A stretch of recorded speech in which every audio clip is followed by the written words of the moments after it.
Going live.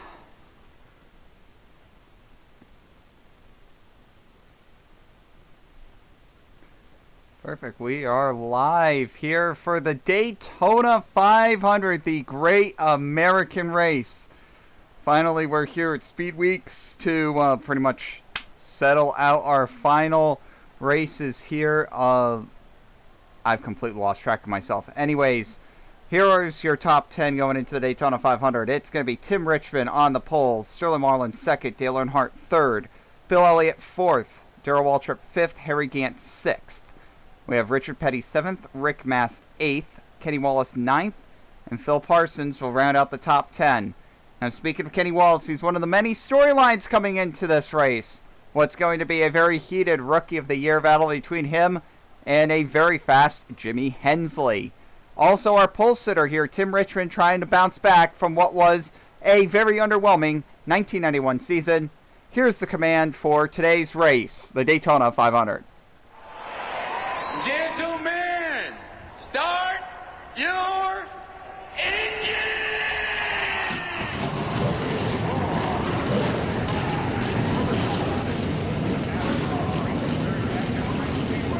And the cars roll off here into turn number 3. Up to 31 degrees of banking here in this 2.5 mile long extravaganza of a super speedway. Everyone seems to have rolled off just fine here on the start. Tim Richmond, your pole sitter for the Daytona 500, and right behind him, the men in black, Dale Earnhardt. These two are trying to bounce back from what was an abysmal 1991. On the outside row, Sterling Marlin and Bill Elliott, the two Junior Johnson cars. We'll see who ends up winning here. Of course, Richard Petty in his final Daytona 500. As they come to the line, the green flag is out for the great American race. The cars will pick up speed as we enter into turn number 1. Tim Richmond will take the lead. And we'll have Dale Earnhardt, looks like he's going to try for second. However, Darrell Waltrip down underneath Earnhardt, trying to also get there. Both of those drivers trying to win a Daytona 500 for the first time in their careers. And you can see the cars flying by with immense speed going down the back straightaway. Tim Richmond's going to pull out to a couple car lengths advantage. And Dale Earnhardt will slowly get into second here. Now he's going to get moved to the outside as Darrell Waltrip comes down to the inside. And he'll take the second position with Harry Gant right behind him for third. Lap number 1, the first lap of this race, is going to be led by the 25 of Tim Richmond. And he's got a quasi-teammate behind him. Technically an owner-driver now, Darrell Waltrip. But for the longest time, that 17 car was part of the Hendrick family. Truthfully, alas, not anymore. Waltrip now forced to the outside, and here comes a very strong run from the 33, and a very strong run from what is now the second Roush car, the 16 of Rick Mast. Now, we know just how good that one Roush car is, the number 6 of Mark Martin. He's been so fast on basically every super speedway run. It's going to be interesting to see here what Rick Mast is going to be able to do. It looks like Rick Mast is going to take the second position here, and he might try to go for the lead. No, Sterling Marlin gets underneath him, and now Marlin's going to try to challenge for second at the very least. And the king of stock car racing going 3 wide for fourth, not quite able to get the nose in. Sterling Marlin now getting a good push here from Darrell Waltrip. 2 career wins to Sterling Marlin's name. Marlin trying to get down to the inside of Richmond. Right now that 25 car has been very strong here at the front. What we have not seen so far in Speed Weeks is a car that can truly get to the front and stay to the front. What will end up happening is that we'll usually have a car that will end up getting side by side with another car, and that will be the race. We had that happen in the prelude. We had that happen in Duel 1. And then in Duel 2, you had the side-by-side tension for the lead. And then Bill Elliott kind of just blocked them both. Right now, that is not what's happening. Tim Richmond seems to be the fastest car on the track right now. Here we go with Sterling Marlin down to the inside, though. Marlin down to the inside, trying to get the first lead change of the season. Coming off of Calamity Corner here at Daytona. Seems like everyone is taking it easy so far for this event. Sterling Marlin will take the lead. Marlin's got the lead by about a half a car length here as they go down into turn number 1. They all do slide up the track a little bit. Waltrip looks down to the inside. There's not a lot of room there. Marlin will block the advance of the 17 and the 3 down on the inside going on to the back straightaway. Tim Richmond is holding his ground on the outside lane, and we might have a bit of a gridlock going on here, folks. Richmond really holding his ground on the outside lane as the inside seems to not have enough grip. Sterling Marlin trying to power by on the inside part of the lane. However, it does not look like that's going to end up happening. Can he clear Richmond here going through the tri-oval, though? He's got a very strong push from the 17, and yes, Marlin will finally be able to clear that 25 car. Sterling Marlin now takes the lead. Now he gets shuffled to the outside. Here comes Darrell Waltrip. And we have a lot of multiple-time champions down on the inside. 3-time champion Darrell Waltrip. 3-time champion Dale Earnhardt. 2-time champion Bill Elliott.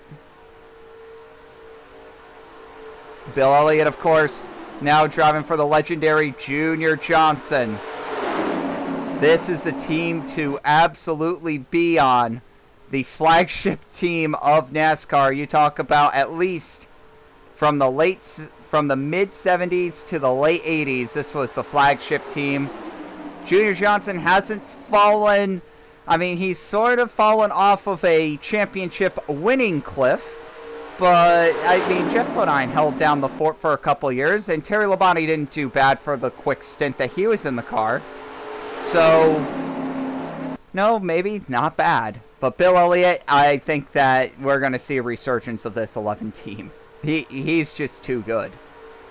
Rookie Kenny Wallace is there, and they are 3 wide for the 4th position.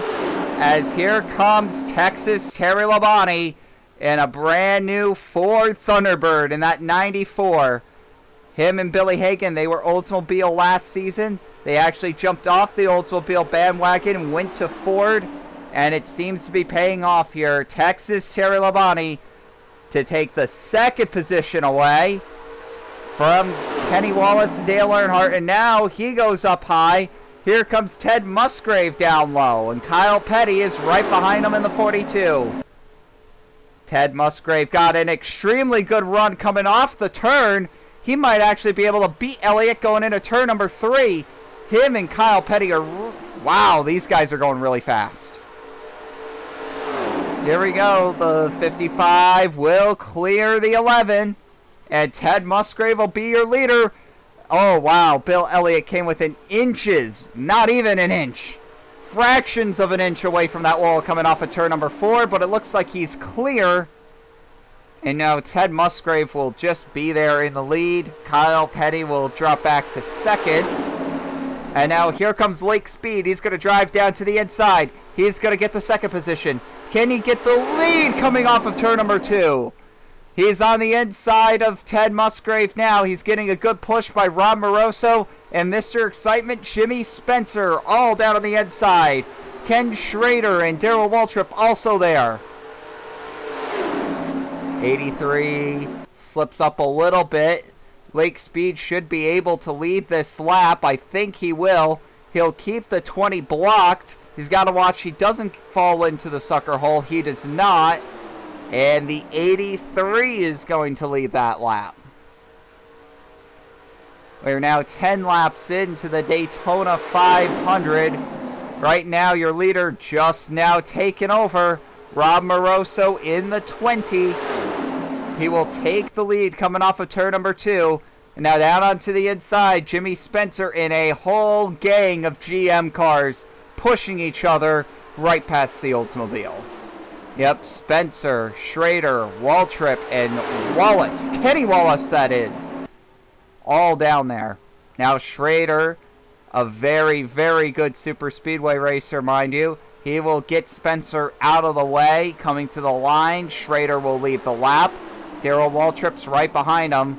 I'll tell you what, Kenny Wallace has looked really good here in his Daytona 500 debut so far. That's something that you can really say about that 24 team. This is really a team that kind of came out of nowhere. Last year, they were a little obscure. They ran the Air Force logos for the Daytona 500, but remained unsponsored for the rest of the year as Mickey Gibbs drove for them the entire year. And then they were able to call up Kenny Wallace to be like, hey, Kenny Wallace, we got a fully funded full-time ride here for you in the Cup Series. You mind bringing your Dirt Devil sponsorship up here with us? And sure enough, all the parties ended up agreeing to it, and these guys might be the team to watch this season. It'll be very interesting to see how Kenny Wallace evolves over this season. It's going to be really interesting with that 24 team. Hutch Strickland. He's now going to move into second.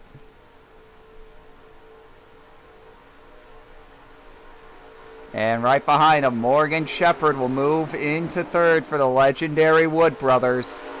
Man, it would mean a lot if these guys were able to return back to Daytona 500 victory lane. Meanwhile, Jimmy Horton to make it 3 wide. Phil Parsons might try to make it 4 wide. No, he gets blocked to the apron. Wow. That was very close to being a complete disaster there, but Horton will end up throwing the blocks, and Darrell Waltrip will start driving away now. Should be noted that this entire pack is here. Look at this. A very aggressive move from Phil Parsons again, this time blocking Davey Allison to the apron. Man, that one car is definitely being aggressive. Phil Parsons trying to throw his weight around in that number 1 Skoal Oldsmobile.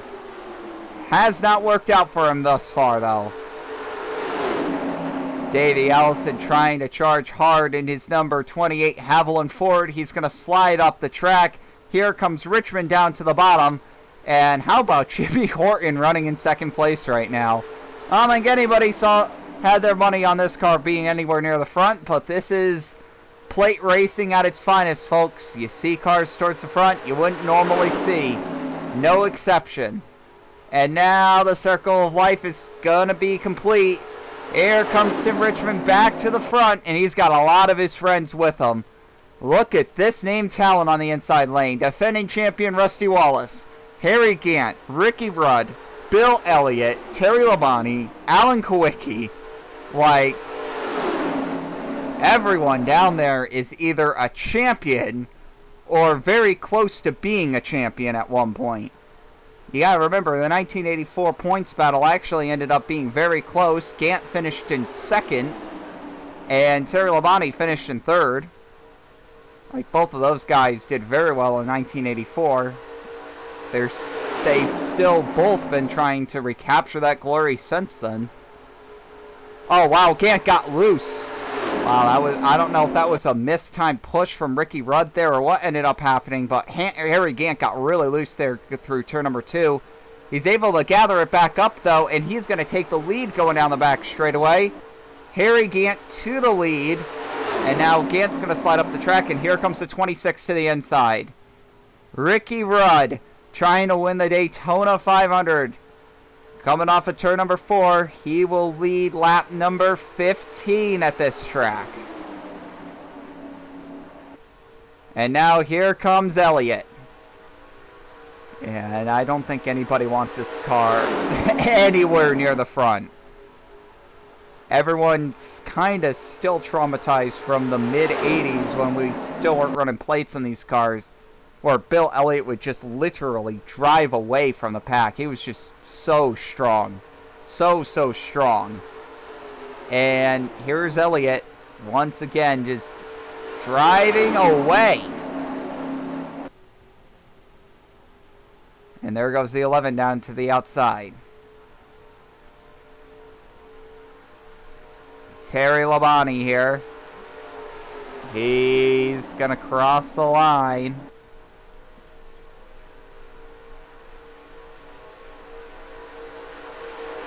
And now Alan Kowicki, the 1990 Winston Cup throwback champion. He is going to take the lead here going down the back straightaway. Now he's got a little bit of excitement on his inside. We'll see what Spencer's able to do. The Pennsylvania native. Out of Berwick, Jimmy Spencer is going to come off of turn 4, and he's going to take the lead here. Alan Kowicki, Davey Allison side by side for second. We have Rick Mast, Terry Labonte side by side for fourth. Now it's about time that we start talking about pit stops, because pit stops will end up happening in this race. We expect pitting to happen right around lap 25. That's usually when these guys come down pit road. We are usually able to split this race right in half. So lap 25, that's when we can look to start seeing everyone come down pit road. And now Rick Mast trying to put Jack Roush back out in front here in the Daytona 500, and this could be very dangerous. We really haven't seen Mark Martin, although he's starting to come up here. He started towards the rear of the field, so he hasn't been necessarily that competitive so far. But man, that 16 car being towards the front, you know those Jack Roush Fords are going to be fast. And now Harry Gant way out in front.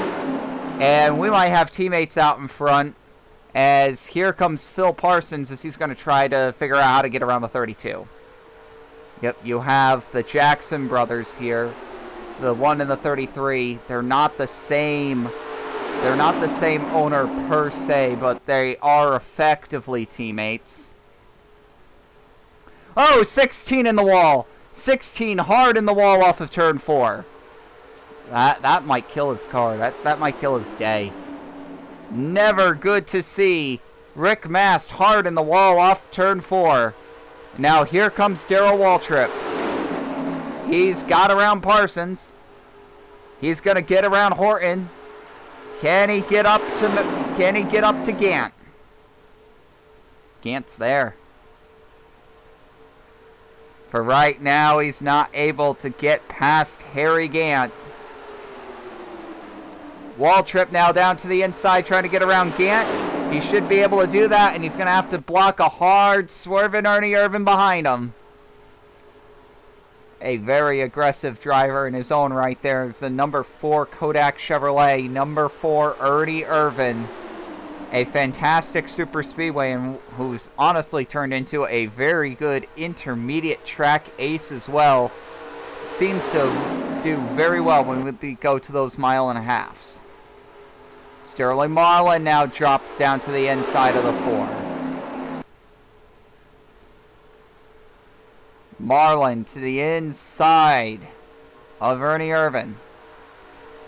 And now we have Mark Martin charging towards the front. Bill Elliott is there. Tim Richmond is also in that line. Jeff Bodine is also in that line. And now here we go. We actually got cars coming down a pit road on this lap. That's way too early. Yeah, pitting on lap number 21 will actually be way too early.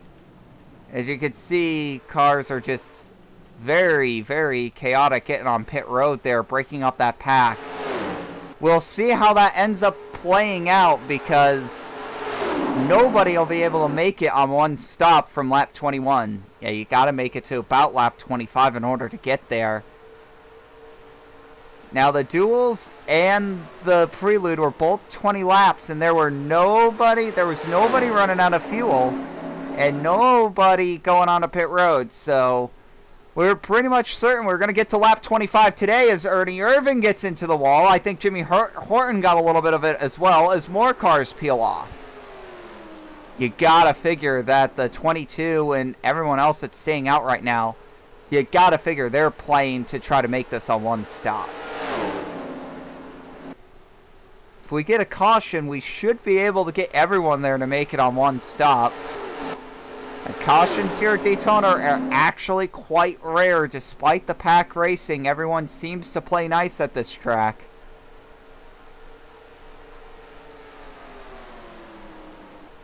Right now, Sterling Marlin's just getting a couple free laps led. That's not necessarily going to do well for his fuel mileage. And here comes the 22 to peel off here. The 4 will peel off with them. And it looks like Davey Allison and Jimmy Hensley are going to stay out for an additional lap more. Watch for these two. Yeah, these guys might be able to make it on one stop. Oh boy. As long as they don't run out of fuel, they should be able to do it.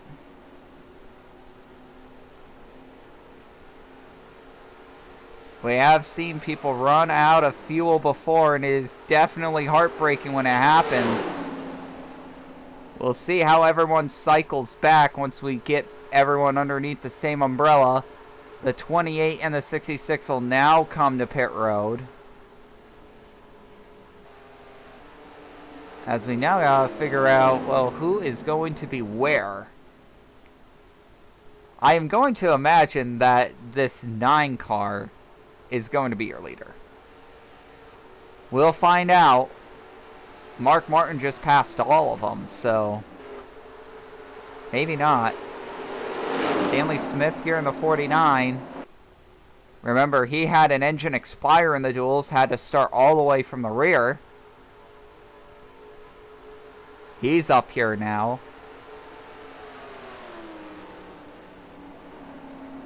They credit Martin with 3rd. That'll be Jimmy Hensley in 2nd. And Davey Allison way out in front in 1st. So Hensley with a very poor pit stop. We'll see where this puts Davey Allison.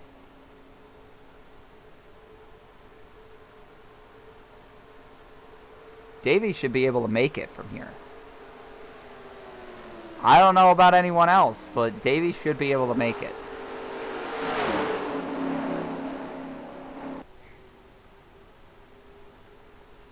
As long as he confirms it the same way. Mark Martin in the outside wall now.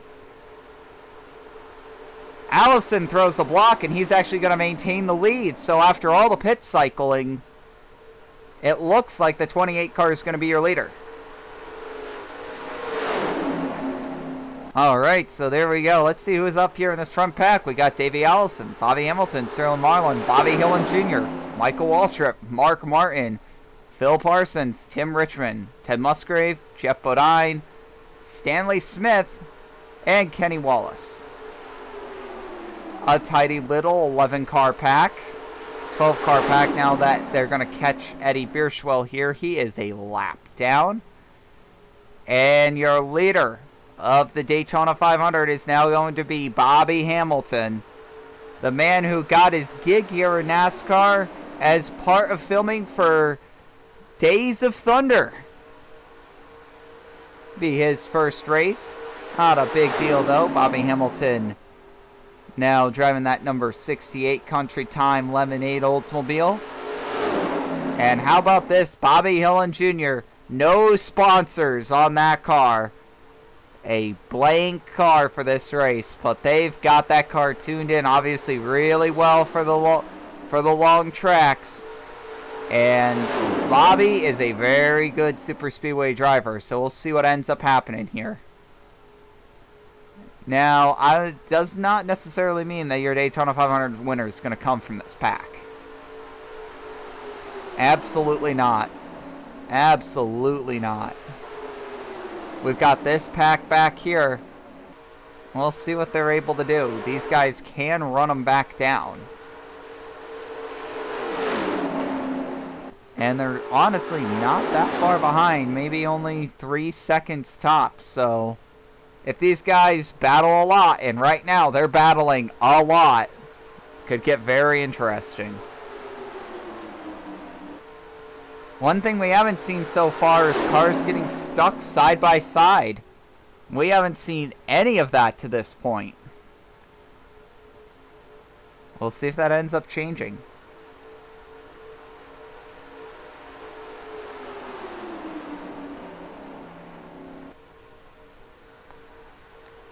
Right now, your leader is number 9, Jeff Bodine. Him and Elliott pretty much effectively did a ride swap. Junior Johnson snatched up Elliott. And already Bud Moore ended up snatching up Chad Little. So Jeff Bodine, really the only ride that was left, was going to be that number 9 ride for Melling. And I think he's planning on picking up right where Elliott left off in that 9 car. We'll see what he's able to do with that car this year. I would not count that team out, despite there not really being a title sponsor on that car.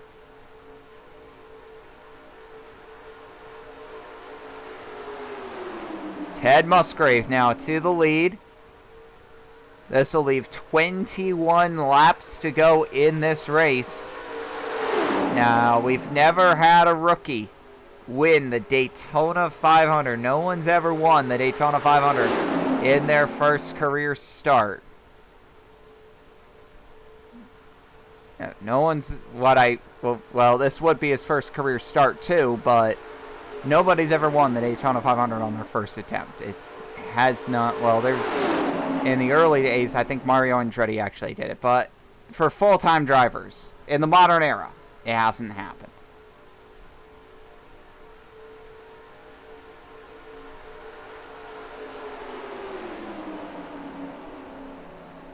So it would be a crazy headline.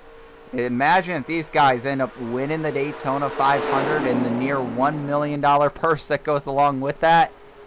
Man, that'll go a long way towards bolstering this team up. It'll be interesting to see what Kenny Wallace will be able to do.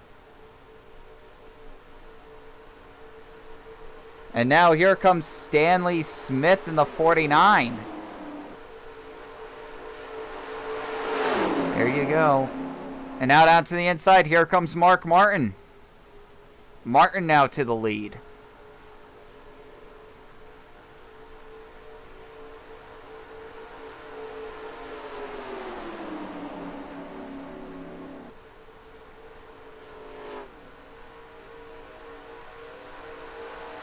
Mark Martin getting pushed really nicely right now by that 22. And now here comes Davey Allison. Allison to the lead. We'll go back to pack number 2 here because this is a just as interesting pack. Now this is the battle for pretty much 13th to about 25th. We have Ken Schrader back here, Dale Earnhardt, Rusty Wallace, Ernie Irvin, the new Coach Gibbs team with Dale Jarrett, Rob Moroso, Derek Cope. I see Dick Trickle, Terry Labonte, Morgan Shepherd, Bill Elliott, Darrell Waltrip, and trying to hang on is Jimmy Spencer. Then we have Pack C. These guys are going to need to gang up in order to be able to get back into it. That'll be Kyle Petty, Ricky Rudd, Hutch Strickland, Wally Dallenbach, Jimmy Hensley, Brett Bodine, Rick Mast. We have Harry Gant. I see Dave Marcus. 83, that'll be Lake Speed. 32, Jimmy Hensley. 43, Richard Petty. And then Larry Pearson is not drafting anyone, so his hopes are pretty much up in smoke unless a caution comes out. Same thing with Chad Little in the 15. Same thing with Jeff Purvis in the 51. And unfortunately, the 1990 throwback champion, Alan Kowicki, nobody to draft with. He is going to probably finish 41st or 42nd in this race unless a very lucky caution comes out soon. And of course, Eddie Beerschwell right now, the only car a lap down. Nobody has retired from this race yet. Remember, Michael Waltrip has one career win. That's at Talladega. Bobby Hillin Jr. has a very famous runner-up finish in the 1985 Coca-Cola 600, and the caution flag is out. Oh, wow. A very welcome caution flag, I would assume, for the 7 team.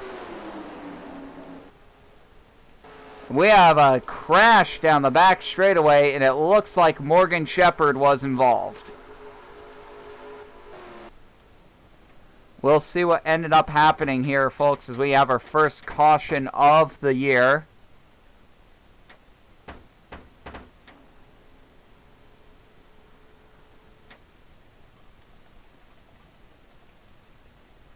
And, oh, we have a skirmish here coming off of turn number 2. Let's see what we got.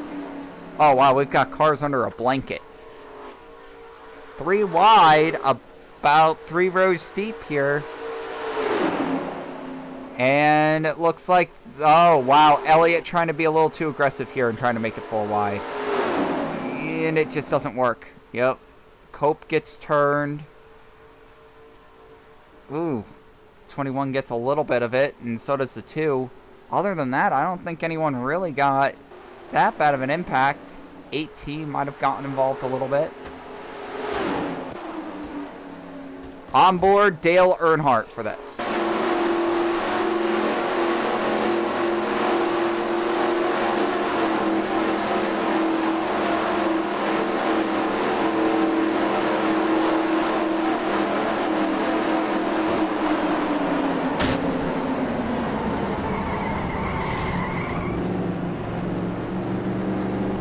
Wow.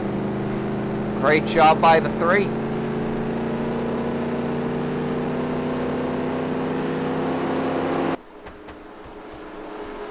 Another view at it.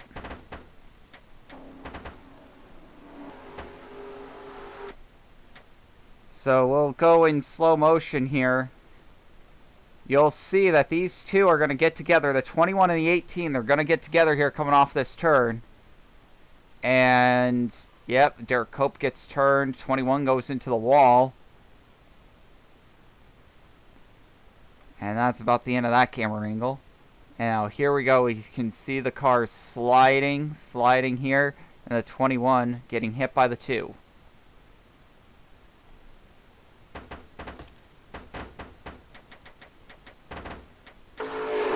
Well, look at the slow-mo here from all the way back here.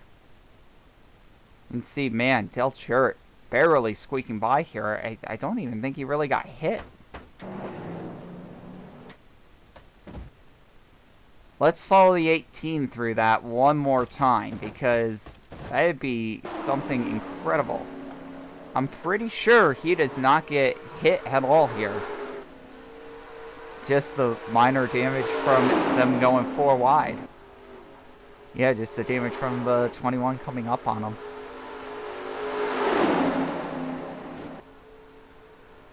I also got into Terry Labonte a little bit. Trickle did a very good job of avoiding the crash as well. And then up here at the front, coming to the line, Tim Richmond races back to the line, and Alan Kowicki running for his life, trying to stay on the lead lap.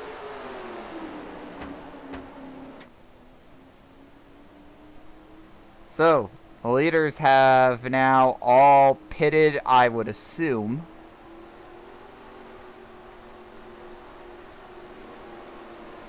We'll go back and watch said pit stops.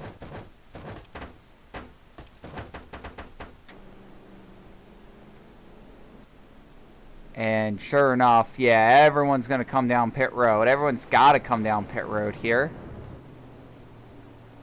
We'll see how everyone does. It seems like it's just going to be fuel and go. Yep, no tires, just fuel and go.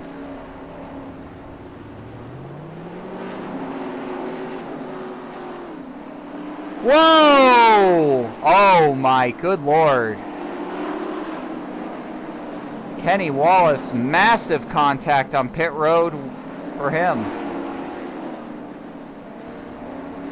And also the 18 car, contact on pit road, so problems for Joe Gibbs. Let's figure out what happened to Kenny Wallace there on pit road. That was quite the concerning hit.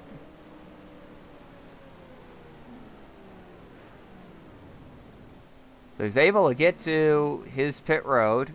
That's fine. He does take left side tires. An interesting strategy.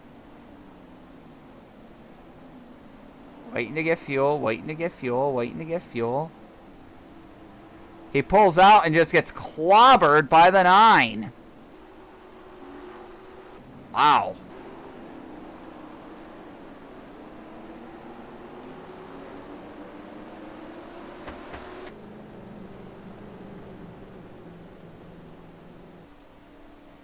That's not going to help Jeff Bodine's or Kenny Wallace's chances of winning this race. That is for sure.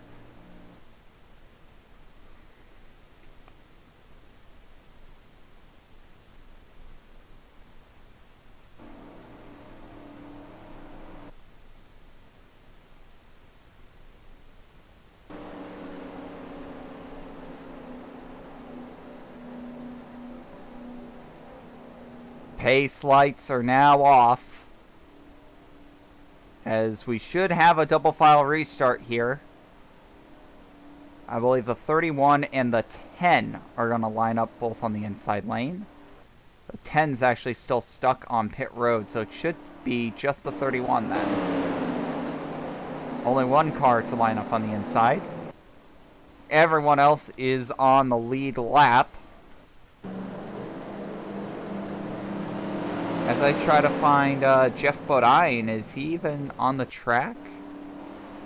I think his day's done. Yep. You can see Ricky Rudd, his front end is completely taken off.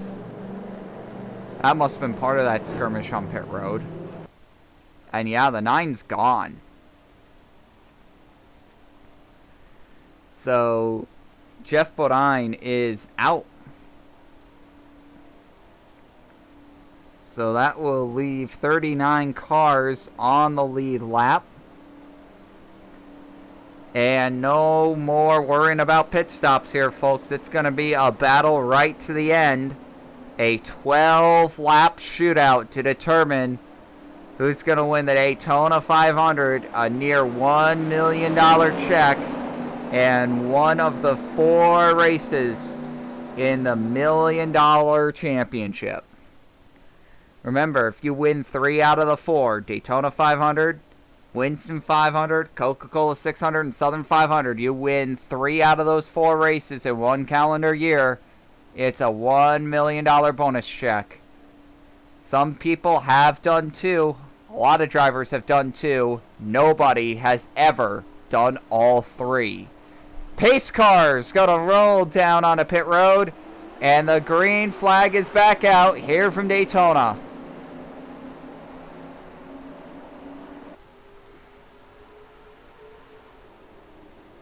And we'll see how everything goes after that calamity. Right now, our 2 pole sitters, yeah, they're right here. That is pretty unusual for a Daytona race, honestly, in the final stint. Usually the pole sitters are nowhere to be found. Both the 25 and the 22 are here. Richmond is here. Marlin is here. They both have real chances at winning this. It's going to be crazy. The lapped car of Eddie Bierschwell right now getting in the way. And it seems like these cars are spreading out by quite a bit. I don't know if there's slower cars, Bobby Hillin Jr., that's holding people up. There definitely are. But, oh boy, this lead pack got sparse. And Tim Richmond just lost his buffer car, and now he's going to lose his lead. Here comes Elliott down to the inside.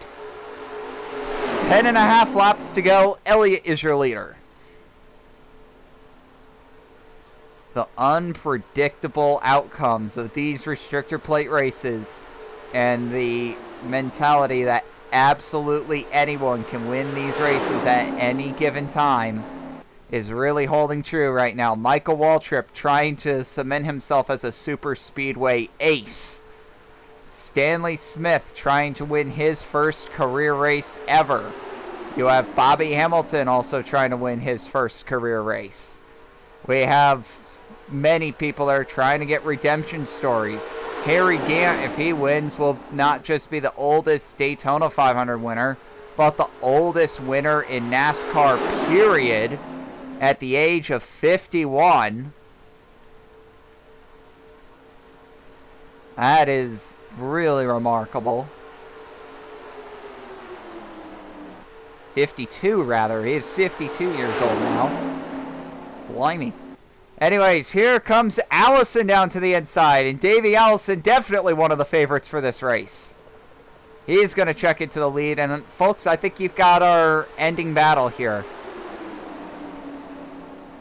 It's down between these 9 cars. That's it. It's 9. It's between these 9 cars. Marlin now charging for the lead. Marlin in the 22. We'll see what he's able to do here. He's just going to have to get out from outside of Allison. But Allison's already done this before. We know he can hang on that outside lane. But right now it's a 5-4 majority inside to outside. And that is going to be the advantage. Now there's a majority on the outside. This might get interesting. Well, Stanley Smith drops down to the inside, so no. The majority might keep cycling to the inside here. Teammates down on the bottom. 1-2, Harry Gant, Phil Parsons. Are they going to work together? You better believe they won't. To be honest, I won't work together either. Not when the stakes are this high in terms of winning NASCAR's most prestigious race. There we go. Elliott now pretty much moving the one out of the way. He got the one loose. Elliott now to the point. Coming to the line. 7 laps to go.